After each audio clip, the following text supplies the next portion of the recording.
Hey, I hope you guys have had a great week so far. I've had a very busy but a very exciting week. There's a lot of awesome things that are about to unfold in my life, and they are all just piling themselves on me right now. It's a lot of stress, but it's good stress, and I'm excited for it.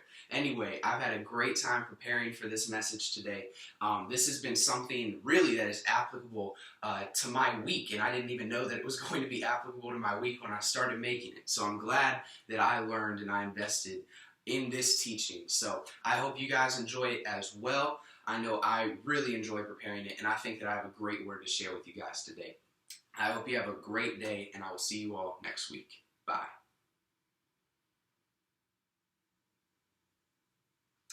Okay, so I'm going to go back to basketball. And now I know if you guys watch my sermons, I talk about basketball a lot. It's not because I know a whole lot about it or that I'm all that good at it. I didn't play in middle school on my middle school team. I probably could have, but I didn't.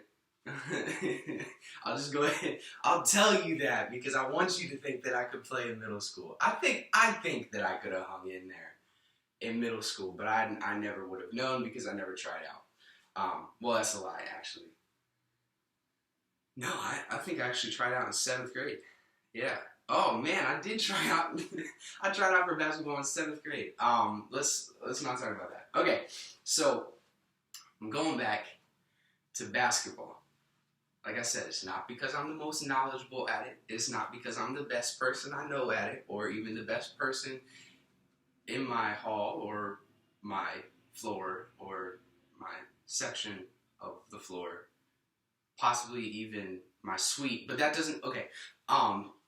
I love basketball, and it's fun to play. But there's this thing in basketball that I really want to focus on, and I tried to come up with a different illustration in sports because I know that I talk about sports a lot, but I think that sports a lot of the times is a good way of introducing a lot of the things because it's something that people engage in. It's a physical being. So sports, no matter what it is, requires some kind of physical or highly mental output.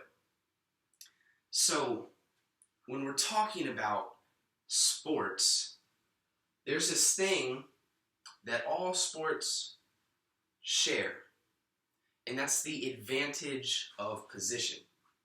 In football, when you're driving down the field, the objective, and I'm not necessarily talking about the position on the field, not necessarily like a team starts on their 20-yard line and then drives down to the other person's 5-yard line and then eventually goes in for the touchdown. I'm not talking about position as necessary place, but I'm talking about a position as an advantage. If you can position yourself, let's imagine this. If you're a wide receiver, which if any of you guys do not watch football and have no clue what a wide receiver is, besides they stand pretty wide and they receive something, that's okay. You don't need to know much because I'm about to explain it to you. So the wide receiver, let's imagine that the quarterback is over here and I'm lining up for the throw. So then they hike the ball, so I start running. And then my objective is, if I want to catch the ball, I need to put myself in the most strategic position with the defender that is in front of me. So I have to position myself correctly with the defender so that the quarterback, the person who's throwing the ball, can see that they can get the ball to me. So I would be on the line, and I gotta do all these little duck and moves, and then I can catch it.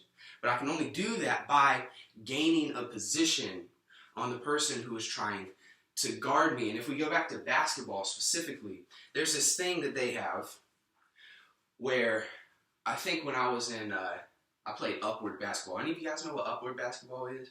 Down in like elementary school, and it's like held through the church. It's like a church rec league. It's for like all the white boys who didn't make it onto the Parks and Rec team. Yeah, I played in that.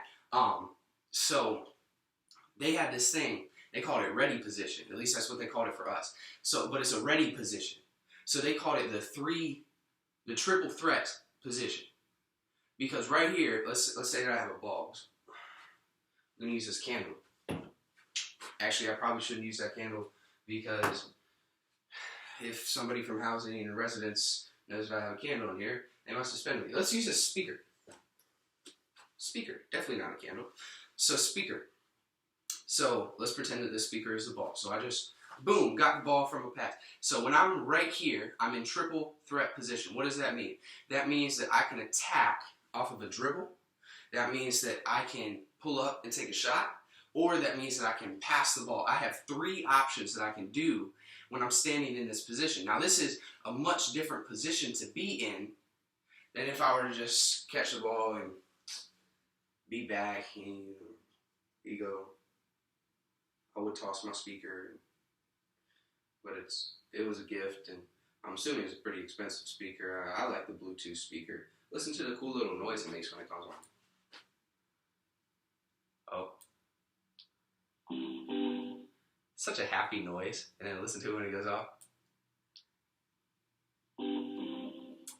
So I love the noise. Okay, all right. So when you're in triple threat position, you're able to do many things from this one position. But it's only by being in position, by receiving what is coming at you in position, that you can accomplish the task, and you can try to advance the ball either by dribbling around the defender, passing the ball to a teammate, or shooting. Now, what I think is also interesting is that the same position where you have the ball, the only thing that changes on defense is that your arms go out. Your arms go out. Everything else stays the same. The way that you move stays the same. The only difference is your arms are out instead of with the ball. So the position that you're in determines how well not only you can play offense, but how well you can play defense as well. Because if you're just standing up and laying back, I know that was like the biggest thing that my coaches would always get on me for, because I was like a pretty quick guy compared to the rest of my team. So what I would be able to do is I would be able to stand back and guard them standing completely up with my hands like right here and, just moving back and forth like this. And I would be able to, when they tried to dribble around me, I would be able to step back and then get them in position. But then once we got in games, if I were to play like this and played somebody who was as quick as I am, they would blow by me if I was standing like this. So I had to learn after many, many years that you have to be down. You have to be ready. The position doesn't change between offense and defense. The effectiveness of the position, if you're not in position on defense, then somebody's either going to be able to blow right by you, or somebody's going to be able to trip your ankles, and goodness, I do not want my ankles to be left out on that court. I've done enough embarrassing things in my life. I don't need to end up on Fail Army, okay? So with that, I want to try and lead us into the scripture for today, because I think that a lot of us treat our life and the things that happen in our life, and I know I do this too. Like I told you guys, like I'm not trying to make you guys feel bad. I'm preaching to myself too. Okay? I'm not any better. But a lot of the times when I'm on defense in a life, meaning defense doesn't mean that you're necessarily reacting, because you can have active defense. But many times on defense, meaning when something is coming into my life, I'm not in position to be able to defend it correctly. I'm not in position for me to be able to steal the ball and then take it back on offense. I'm not in position when something's coming in my life, when I know a test is coming my way. I don't study. I'm up here. I wait until the very last second. I wait until the defender is 3 inches from my face, and okay. I know a lot of you guys do that too. Don't be making fun of me. But I think a lot of the time that's how we handle our life. We look at our life and we're out of position. We're out of position. Well, why would we be out of position? I think a lot of us procrastinate the position that we're in. We look at our life and we look at the circumstances and we think, God, how did I end up here? We look at ourselves and we think, God, I thought I was going down such a great route, and now look, I have health bills piling up. I had to be taken to the ER for some crazy reason. I got medical bills paying up. I've got car bills paying up. Somebody just crashed into me the other week, and my insurance didn't cover all of it, so I had to pay for the rest of it out of pocket. I'm back in school. God, you already know I'm in school. You know, school already costs a lot of money, and now I got all these things popping up. We feel out of position. We feel like we aren't prepared for what is coming our way. And it's true that you might not always be prepared for what's coming your way, but I think a lot of the times we know that it's coming. We know that the marriage is coming, but we still watch pornography. We know that, let's see. Oh, okay. We know this is applicable to me. This is applicable. That's a tough word for me this morning. I don't know what that is.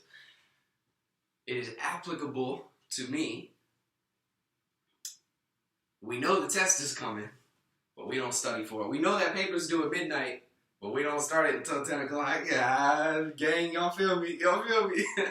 We know that we have a presentation, but yeah, we put it off until the day of. Shoot, we might even go in there and wing it.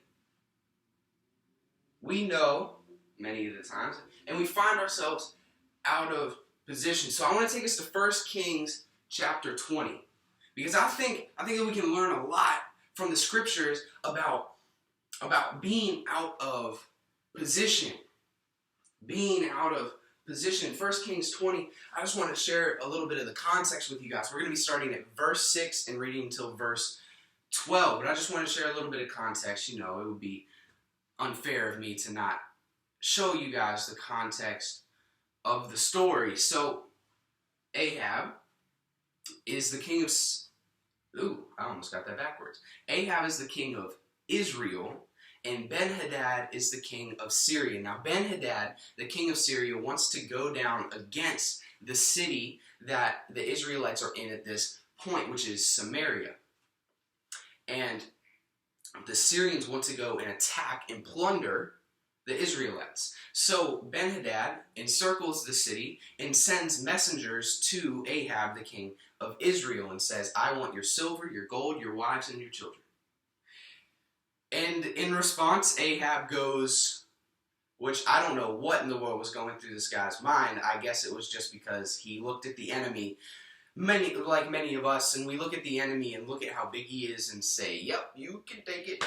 You can have my wives, you can have my children, you can have my silver, you can have my gold. That's okay, take it, that's all right. And so then, Ahab sends that message back to Ben-Hadad, but then Ben-Hadad, as we'll see, gets a little bit greedy. So let's start in verse 6. This is after Ben-Hadad has sent the messengers back to Ahab, and this is what the text says. Nevertheless, I will send my servants to you tomorrow about this time, and they shall search your house and the houses of your servants and lay hands on whatever pleases you and take it away. Then the king of Israel called all the elders of the land and said, Mark now and see how this man is seeking trouble, for he sent to me for my wives and my children, and for my silver and gold, and I did not refuse him. Now that really stuck out to me when I was first reading this. I did not refuse him. I think that a lot of us treat the enemy that way in our lives a lot of the times when we go through and we're facing situations in our life. We do not refuse the enemy's request, and we find ourselves out of position for the attack because we have chosen to not refuse his request. I think that that's very applicable for many different aspects and many different circumstances in our life. We did not refuse to have sex with our girlfriend before we were married. We did not refuse to slander and harm another person with the words of our mouth, even though we know that that wasn't the right thing to do and the right way to treat them. We did not refuse what the enemy was trying to give us. We did not refuse the wrong things that we know that we should have. We did not refuse, and I did not refuse. Verse 8, and all the elders and all the people said to him, do not listen or consent. So he said to the messengers of Benhadad, tell my lord the king, all that you first demanded of your servant, I will do. But this thing I cannot do. Remember, Benhadad got greedy. He went from taking the silver, the gold, the wives, and the children to now he's taking whatever pleases you. And the messengers departed and brought word to him again. Ben-Hadad sent to him and said, the gods do so to me and more also. If the dust of Samaria shall suffice for handfuls for all the people who follow me. And the king of Israel answered, tell him, let not him who straps on his armor boast as he who takes it off. When Ben-Hadad heard this message, he was drinking with the kings in the booth. He said to his men, and now here's the title for my message today, take your position. And they took their positions against the city. Now, before I get into the three different parts of the message today, there's three different things that I want you guys to take away, or as I should say, three different perspectives that I will be speaking to you from today. But before I get into that, this is a weird story. Now, the story itself isn't that weird, but the timing of the story is weird, because once again, I haven't provided you with all the context. My bad. I'm sorry. But if we read back to the very end of chapter 19, if you have a book that has section labels, this might be what is in the title of this section. It's the call of Elisha. Now, if you guys don't know who Elisha is, we've looked at him for the past couple of weeks, unintentionally, but that's the way it worked out. So Elisha is the successor of the prophet Elijah. And so in 1 Kings 19, because I think it's always important to look not only at the chapter that we're in, but to look at the chapter before and trying to put the story in context. A lot of times when we face things in our life, we take it for strictly what it is in the season. We forget what God did in the chapter before in our life, and we forget that God delivered us from the situation before. We forget that God brought us through before. We forget that the enemy did not defeat us then and he will not defeat us now. And we forget the context of the story. But in chapter 19, 1 Kings 19, what we just read is a weird story to immediately follow what just happened.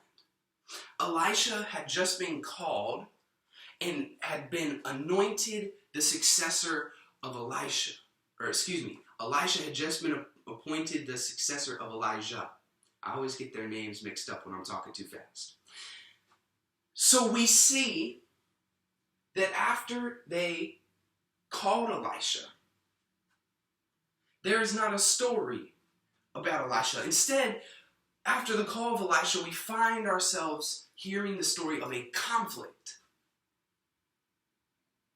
which I think is very symbolic of many things that happen in our life. When I first got the call, and now if you're not a Christian, you're watching this, you might think that this is a weird word.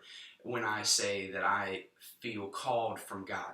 When I say I feel called from God, I have not heard an audible voice of what God has wanted me to do. However, I have had many things that have pointed me and led me in the direction of becoming a preacher.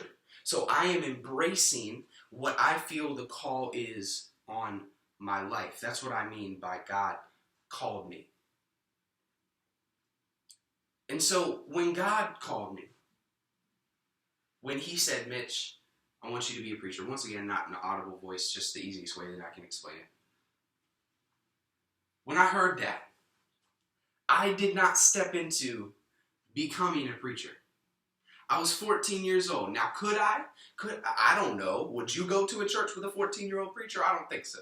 So I doubt that I would have been able to step into anything. Now, who knows? Maybe there's like some crazy people who thought that I was like the best preacher in the world at 14, even though I wasn't making sermons. So,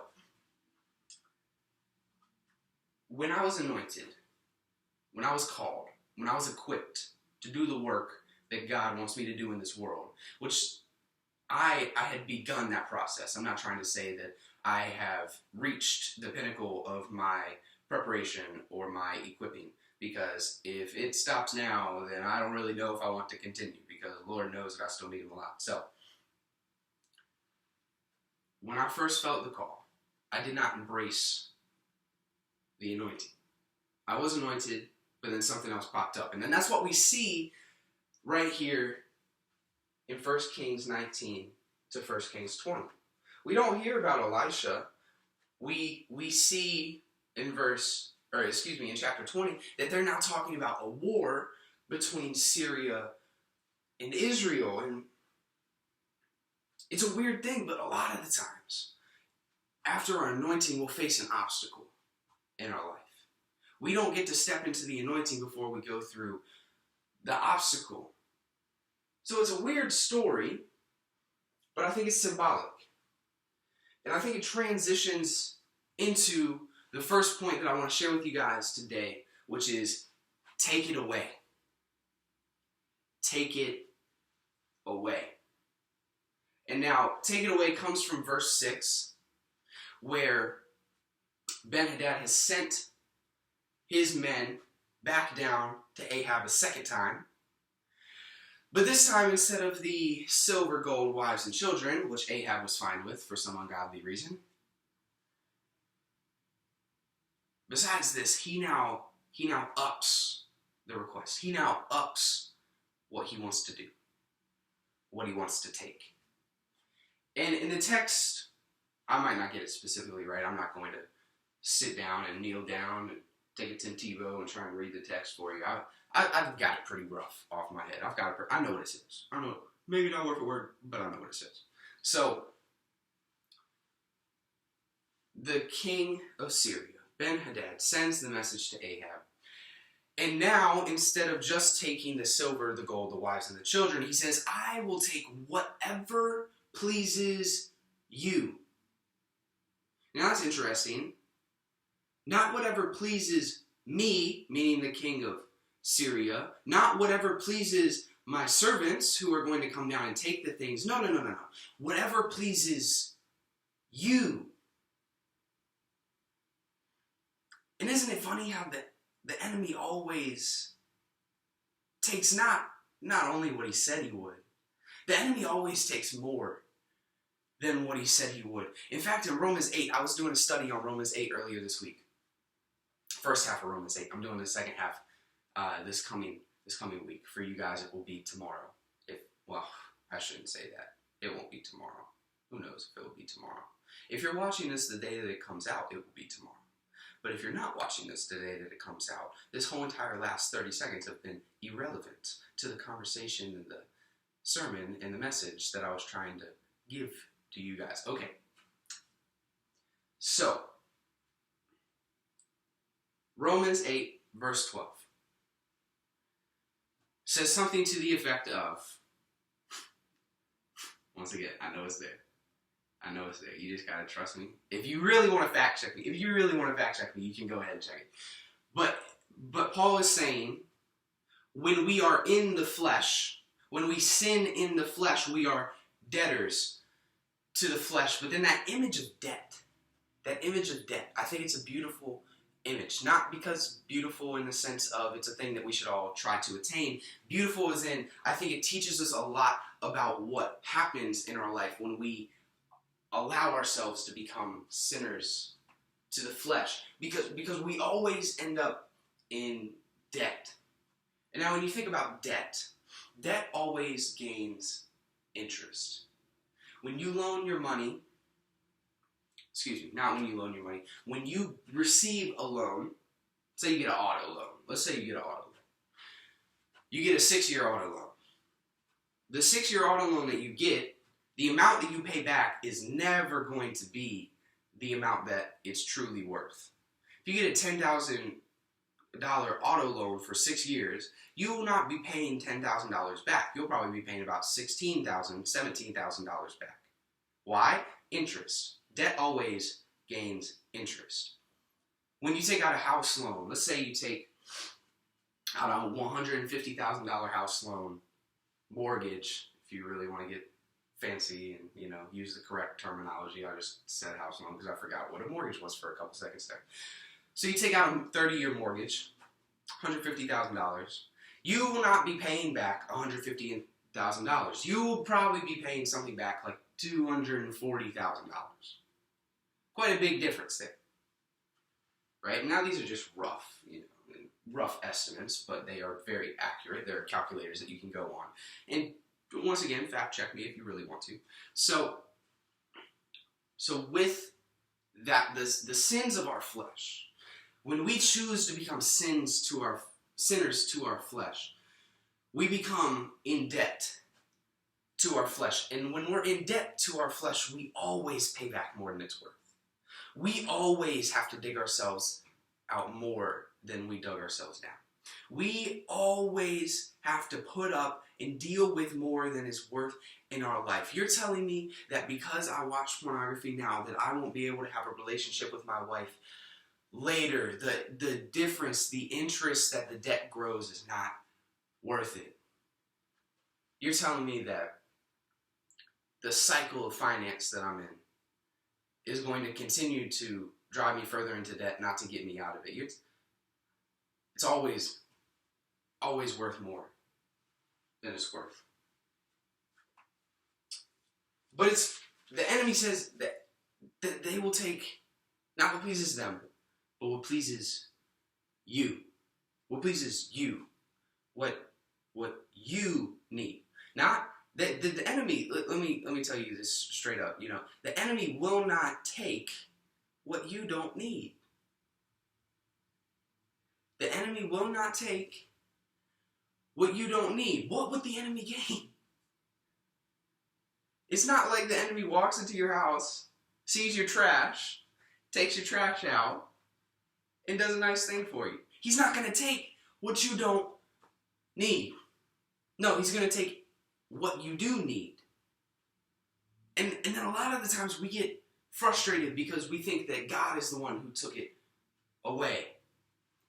Or we get frustrated because we would say that, God, I needed that, but you allowed it to be taken away from me. God, where was your protection? God, how in the world can you be in this life when you just allowed my family member to die? God, how can you ever have control of this world if you let my mom pass away? God, how could you be in control over the enemy when I just got fired from my job and that was the only thing that was feeding my 3 children? God, how could you not protect me? And we face that in our life. Might not be as serious as I said. Could be worse. Could be worse. But we will face that in our life. We will face that why God moment. Why? Love this little preacher vine. It's been one of my favorites for a long time. Just why? I'm sure that I've shared that with you guys before. I'm sorry. But the enemy is the one who takes and then we blame it on the lack of God's protection in our life. And it's not necessarily the lack of God's protection because look, messengers. So the enemy communicates through messengers. Wait, so you tell me the attack has a warning? So I knew it was coming. Now, once again, you don't always know when it's coming, but I think a lot of times we do know when it's coming. We do know when it's coming, and I'm going to prove it to you. So you knew that you had a test tomorrow. And you knew that if you tried to cram for it the morning before the test, that you would get a bad grade on the test. You knew that that test was coming.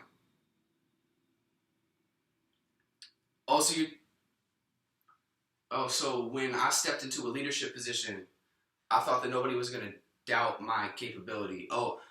When God called me to do things, I thought that my friends wouldn't start to doubt me either. But that's expected. That's expected in our life.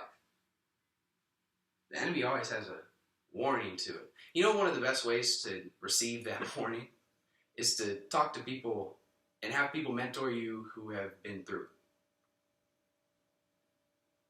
If you're dealing with pride, you want to have a mentor who also has dealt with pride. You know why? Because they can warn you about a lot of the things that are going to come into your life.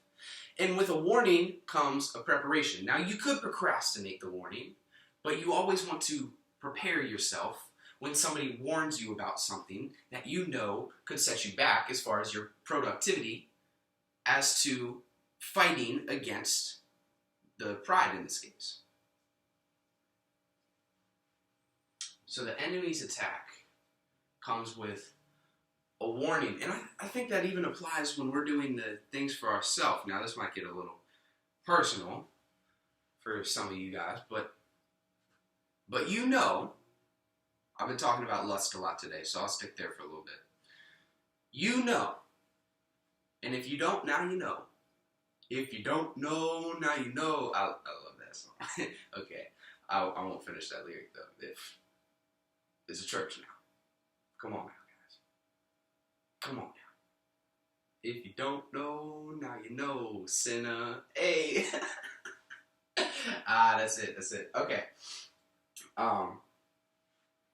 So when we face lust in our life, you're telling me that there's warning signs behind it? Yes. The effects always have a warning. Think about it. When you have a medicine, or you see an ad on TV, I think it's always hilarious. Half of the commercial for the medicine is them listing off, in very sped up speaking, all the side effects that will happen from you taking that medicine. And sin is the same way in our life.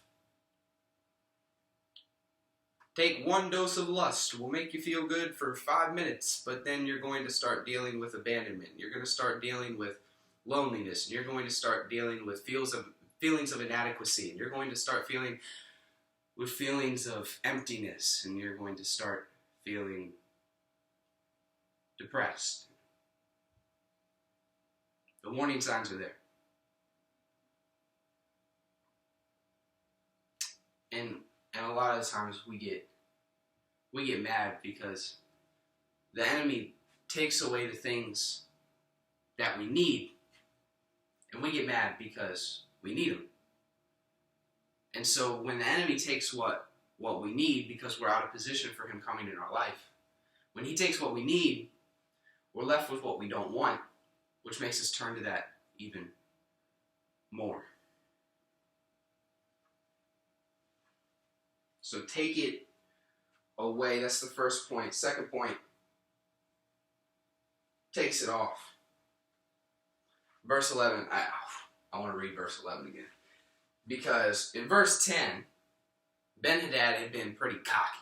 Okay, he's been smack talking Ahab. Okay, he's been down on the court going, ha ha ha, let me see you do that. You saw the way, you see the size of my army. You see what we've done to you in the past.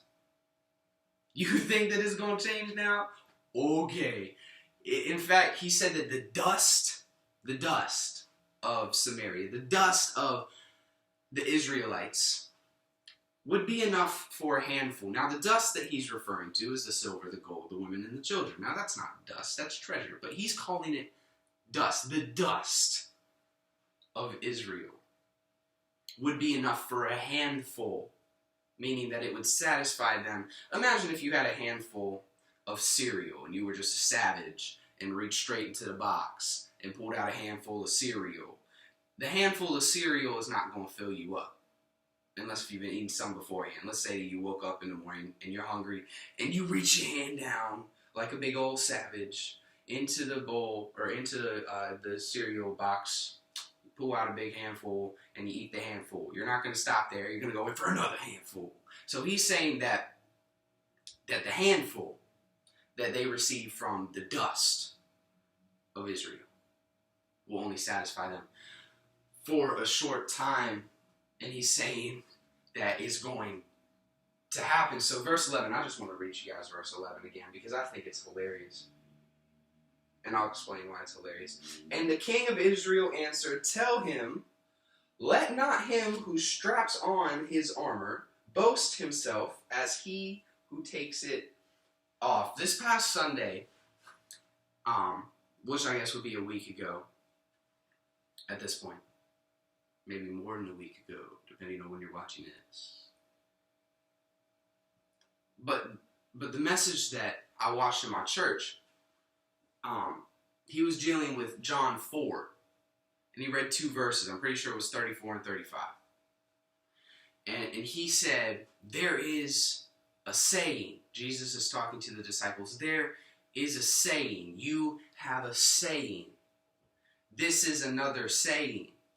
And this is not something that we walk around saying to people. We don't walk around saying, once somebody picks a fight with us, let not him who puts on his armor boast as him who takes it off. We don't understand what that means. But here's the context to what it means.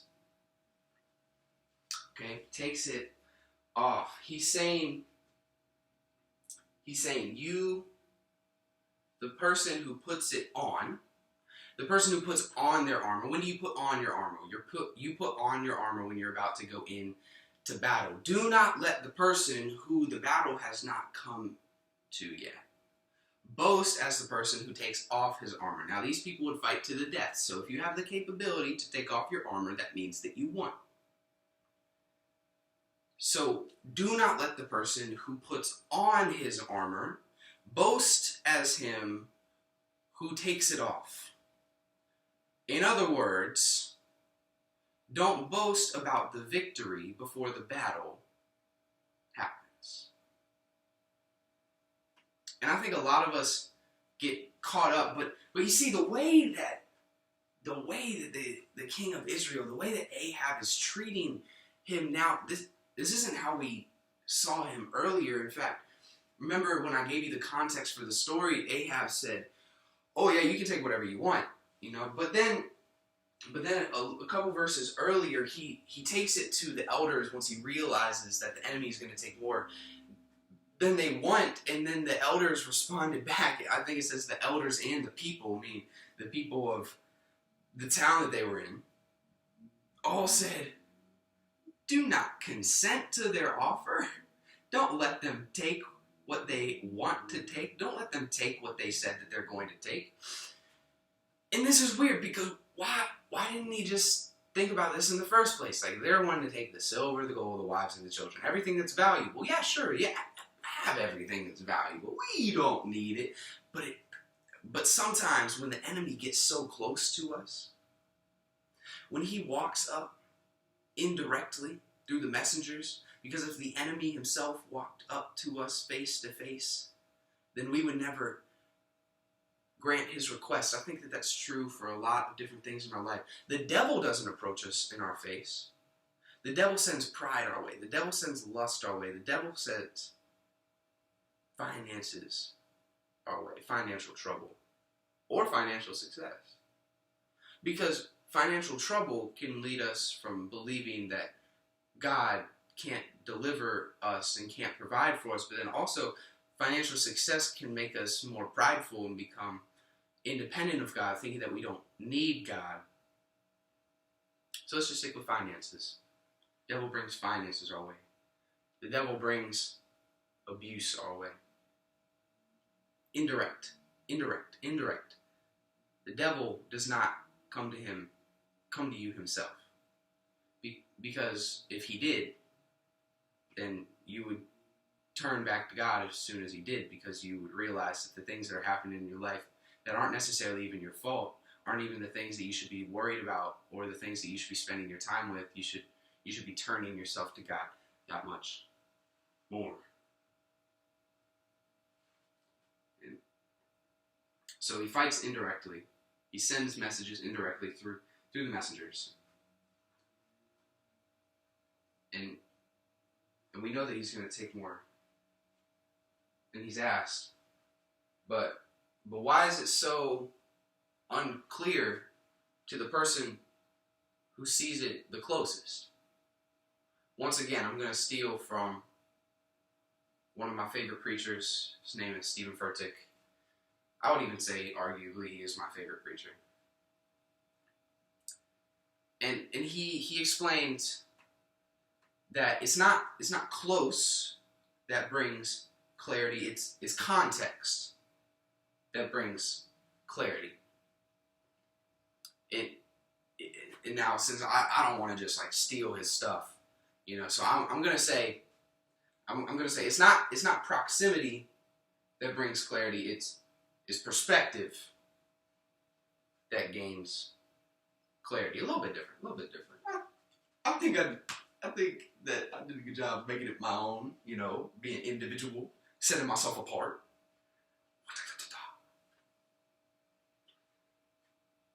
But it was so unobvious to the king. Now, wow, but why? Why was it so unobvious? Why was it so unclear to the king who sees it the closest?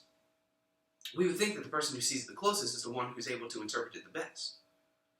But no. It's from the other people. When I read this, I thought it was like a middle school relationship. You guys know what I'm talking about? When I was in middle school, now this might not have been the same for you guys, but I think it's pretty synonymous for all different middle school relationships. The two people who like each other, right, and who are about to get into a relationship, everybody sees that they like each other, except for them. They're too close. If they were to take a step back, they would see that both of us like each other. We should just ask one another out, and we could have our little imaginary middle school relationship that doesn't really do anything. So, come on, it's true. If you were doing anything in middle school, it's probably some stuff that you shouldn't have been doing in middle school. So let me just... Okay. So, a lot of times when we're too close to it, it's the most unclear to us. And I think that that's true not only when it's the enemy coming our way, but I think it's true for ourselves as well. When you're too close to the enemy, then you can't see them clearly. But what if you're too close to yourself? Once again, I'm going to use another illustration. It's a pretty short illustration. But when I was younger, especially, I haven't grown since 8th grade. I've grown out, but not up. Okay. Hashtag gains. Hashtag real life. Hashtag freshman 20. Hashtag freshman 50. Woo! So I've grown out, but not up. So not so much anymore. But especially when I was little. When I would go like a year or two without seeing some family members, they'd be like, "Man, you have grown." And I'll be like, Have I really grown? I haven't really been tracking how much I've been growing, so I just thought that like I'd stayed the same height. You know why? It's because you see yourself every day. It's because you see yourself every day. You wake up, when you're trying to lose weight, you don't see the progress that you've made because you see it every day. The more you see it, the less it's noticeable. The more you see it, the less you notice it. You're the worst judge not only of the enemy because the enemy is too close to you. You're also the worst judge of yourself, your progress, your success, your failure.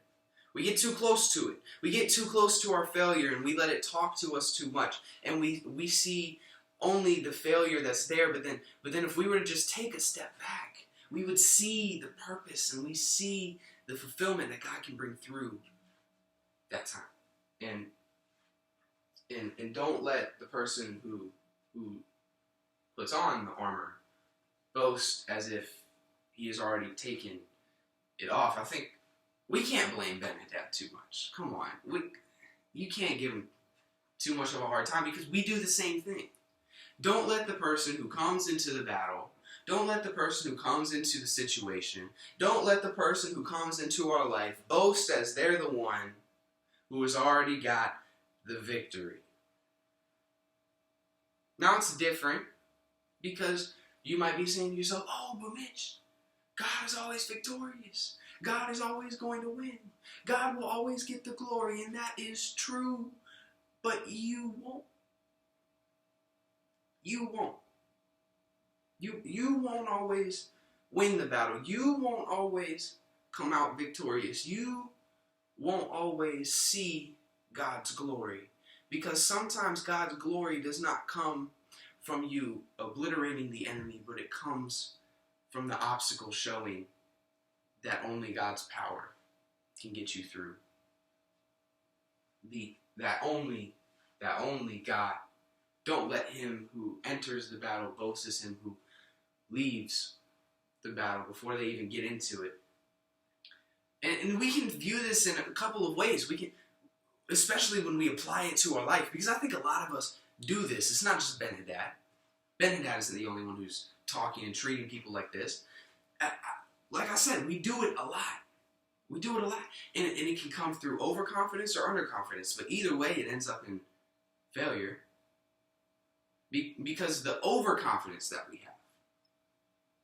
The overconfidence. When we say, oh, that sin is nothing. That sin is nothing. That sin is never going to get a hold on me. Look at me. That sin is never going to take a hold on me. Oh, you think I have acceptance problems? Boy, have you seen me? No.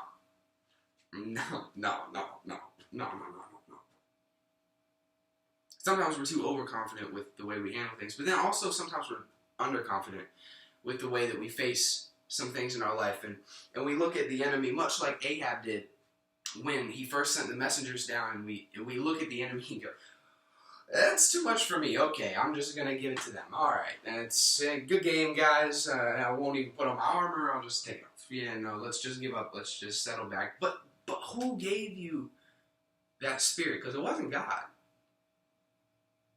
Don't stop. Don't stop. If you have a battle going on in your life right now, don't stop. Don't take off your armor. Don't let you who is still in the battle give up and take off your armor. Or you who are in the battle, don't get overconfident and take off your armor because you think you've already won. Don't leave yourself unprotected and unprepared. And don't take it off. God never told you that he was done with the situation. You might be looking at your life saying, there's no way that God can be in the situation I'm in right now. But God never told you to stop. God never told you to stop fighting. God never told you to stop persisting. God never told you to stop turning to him. God never told you to stop trying to get out of debt. God never told you to stop investing in your children. God never told you to stop investing in that person who hasn't come to Christ yet after 6 years. God didn't tell you to stop. But you let the doubt, you let the enemy that's in your face get in the way of the progress that you're going to make.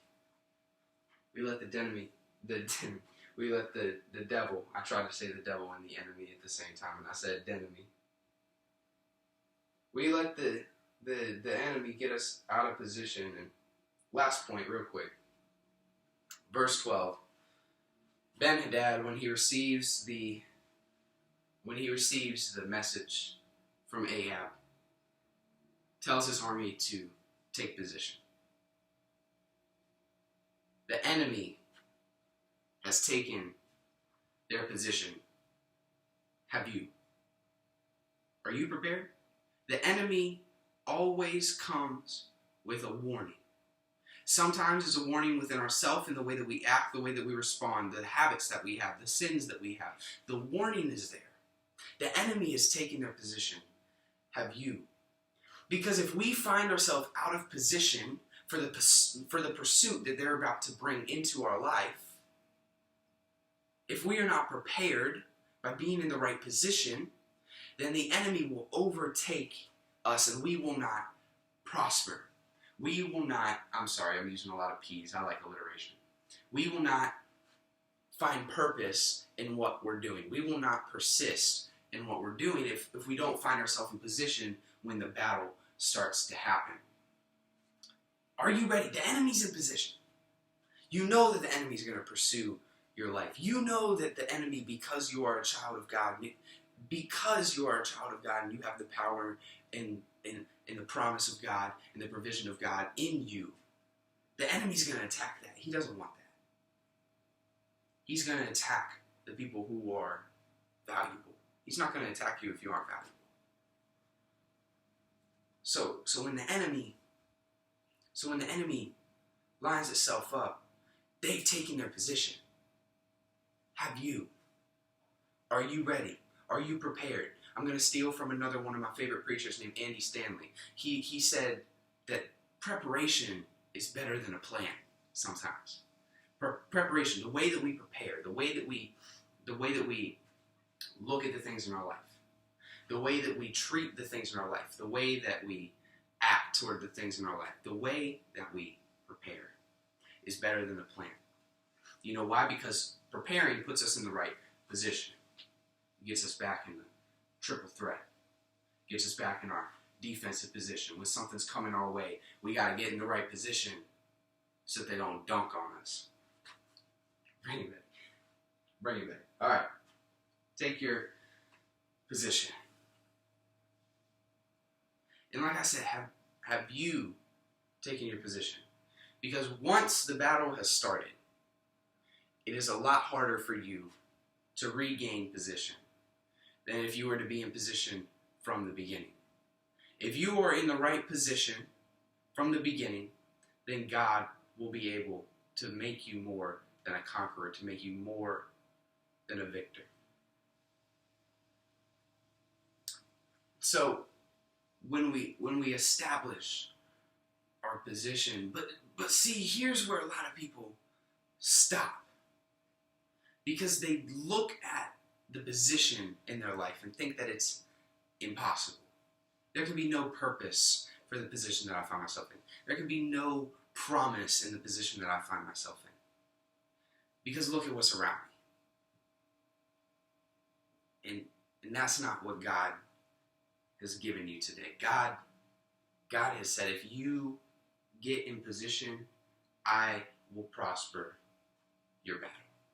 I will prosper the fight. I will prosper what happens. And we stop a lot of times because we don't see the purpose behind the position that we find ourselves in. But just because we don't see the purpose at the time doesn't mean that we should be unprepared. We should be more prepared if we don't see the purpose. Because if we see the purpose behind what's going on in our life, then we know where to guard ourselves. But if we don't see the purpose, then we need to be more prepared than if we knew where the purpose was, because now we don't know where the attack is going to come from. We don't know where the enemy is going to try to attack. So we need to prepare ourselves all the more because we don't know. Take your position today. God has not told you to stop. God has not told you to take off your armor. God has not told you to let the enemy take away the things in your life. Take your position. And some of you guys need to position yourself today by coming back to Christ or coming to Christ for the first time. If you recognize that the position that you have put yourself in, the position that you find yourself in, is not the position in which you need to be in, I want to offer this prayer for you right now. If you can bow your head. God, I know that I am out of position in my life, but God, I believe that you can get me back in position. And God, I believe that the only way that you can get me back in position is through your Son, Jesus Christ. God, I believe that Jesus Christ came to this world, lived a perfect life that I cannot live, died the death that he did not deserve, bore the weight of my sin and shame, that he died and was resurrected and gave me life, that he was able to position me with you in the heavenly realms. God, I believe it today, and I pursue your promise in my life. If you just prayed that, I would love to get to know you. I would love to hear from you. My email is pastormitchs@gmail.com. I hope that you guys found this message helpful today. Take your position. Some of us need to take the position in our life today. Some of us need to take the position back. Some of us need to get in position because we see that the enemy is coming. We've got the warning. Now let's get in position and get ready to fight. I hope this has helped you guys, and I will see you guys all next week.